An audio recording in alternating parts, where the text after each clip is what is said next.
Welcome back to the Daily Dose, everybody. I'm Pastor Chad. Today we're going to be in Ephesians chapter 6, verse 5 through 9. Got my beanie and my hoodie on again, my Because of Jesus sweater.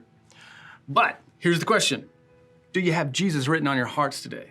I got tattoos, I got things written on my sweater. We always wear beanies and bumper stickers, and we got Jesus bobbleheads everywhere, right? Like Jesus is our homie kind of a thing. But is Jesus not just your homie or not just your friend? Is he your father and your king?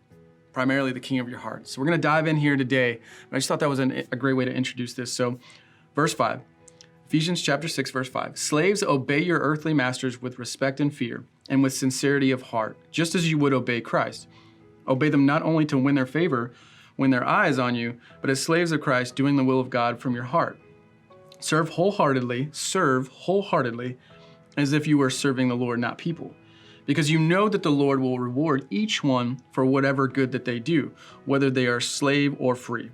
And masters, treat your slaves in the same way. Do not threaten them, since you know that he who is both their master and yours is in heaven, and there is no favoritism with him. See, there is this idea of being a bondservant or a slave throughout history. What Paul and Christ is always trying to get us to think of is to turn this idea from, because the enemy wants us to think that we're slaves, prisoners in our own minds and things of that nature. But constantly throughout the New Testament, Paul turns our attention to being slaves to Jesus, slaves without chains, slaves to righteousness, which means because we have a master. Who's our master? Jesus. So we need to start thinking about it like that. See, we're not shackled anymore, we're free. Why? Because he forgave us of our sin, and now we can live with him.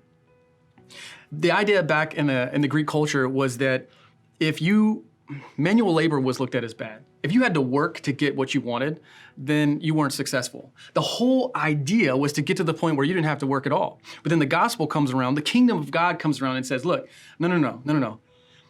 Hard work, manual labor, that's what you want to do. Why? Because when we get really, really comfortable, we tend to turn inward and get very selfish. Jesus says, I want you to work for it. I want you to work and give back to other people. This is no longer about you. This is about me. Being a slave to righteousness, being chained to the God of the universe, but there are no chains. There's no better place than sitting next to the King of the universe. Church, I got keys here. I'm about to leave here in a little while, but it brought this to my attention. I have these keys. Does Jesus have the key to your heart today? Go serve him. See you next time.